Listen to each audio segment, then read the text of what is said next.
to me. Surround themselves with people who are on the same mission.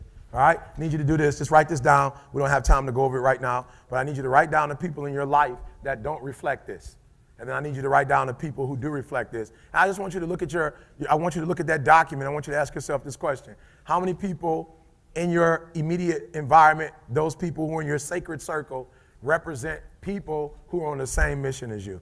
Or do you have a bunch of people on your list who are not on the same mission as you, and those individuals are pulling you down? All right, I just want you to ask that. This is important. This is one of our last slides. This is important. E.T., how do you do what you do? I have cut off the people who are not on the same mission with me, and yes, they are very upset, and yes, they said some nasty things about me, but guess what? I cut them off anyway, and I've surrounded myself with people who have the same values, who have the same mindset, and people who want to accomplish what I want to accomplish. All right, so you've all heard this story. All right, I'll end with this story. You always heard this story.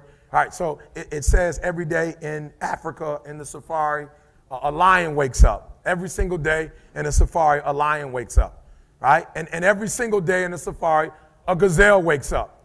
I love it. I love it. It says, though, here's what's funny.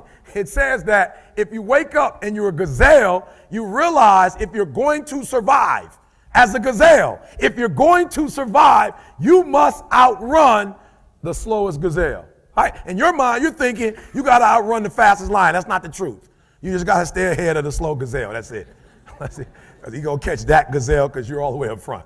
All right? So every single day when you wake up, whatever it is that you do professionally, you better make sure you're not in the back of the pack. You better be as close to the front, if not up front, as possible, because every single day when the lion wakes up, it's only one thing on that lion's mind, and that is catching the gazelle that couldn't keep up. Now, this is critical. This is not just a story. This is critical because what the gazelle realizes is that the way it operates, that the way it performs, that the way it goes about its daily business is contingent upon life and death. That if that gazelle does not do what he or she is supposed to do, it will be eaten by a lion. But I love it.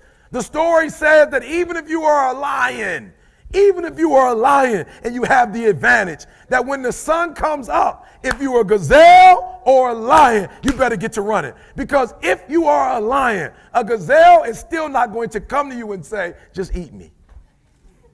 No, you better hear what I'm saying, because there's those of you in this room, you're past the mark that Glenn is talking about, and somewhere in your mind, you're thinking they're not talking to me, they're talking to somebody else. And no, you have to understand, I don't care how deep you are as a lion. When you wake up, nothing is going to come to you. Nobody's going to give you anything. They're still not giving stuff to E.T. I still have to work. I still have to fly 20 hours to get to Australia. I still have to go to London. I still have to do free stuff in Detroit. I still have to drive. I'm a lion. And when the sun comes up, I still have to get to running. Here's the challenge, though. I asked myself when I read that story, that's what's on the surface. I read it and I started asking myself, E.T., what's the difference between a gazelle and what's the difference between a lion? What's the difference? I know that they're wired differently, but what's the difference? And what I discovered is that the gazelle is running from something. The gazelle is running from something. So as long as the lion is chasing the gazelle is running. But as soon as the lion stops chasing the gazelle, it stops. And that's a lot of you in this room.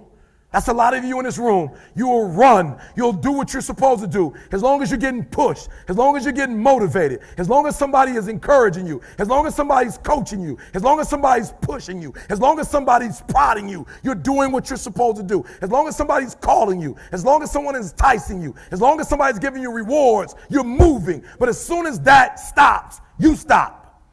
I asked myself the question about the lion, and I said the lion is not running to be rewarded. The lion is running to eat. Every single day, the lion is running to eat because the lion realizes when he kills the gazelle, not only does he eat the gazelle, but he brings it back home. So you've got to ask yourself, I leave you. You've got to ask yourself, what's your why? What motivates you? What pushes you? What drives you? And if that thing is internal, if nobody has to call you, if nobody has to prod you, if nobody has to reward you, if nobody has to give you anything, if you are self-motivated and self-regulated, you can have it, you can be it, you can do it. But you got to do me a huge favor. There's nothing average about the lion. There's nothing good about the lion. The lion is phenomenal. So do me a favor, guys. Be phenomenal or be forgotten.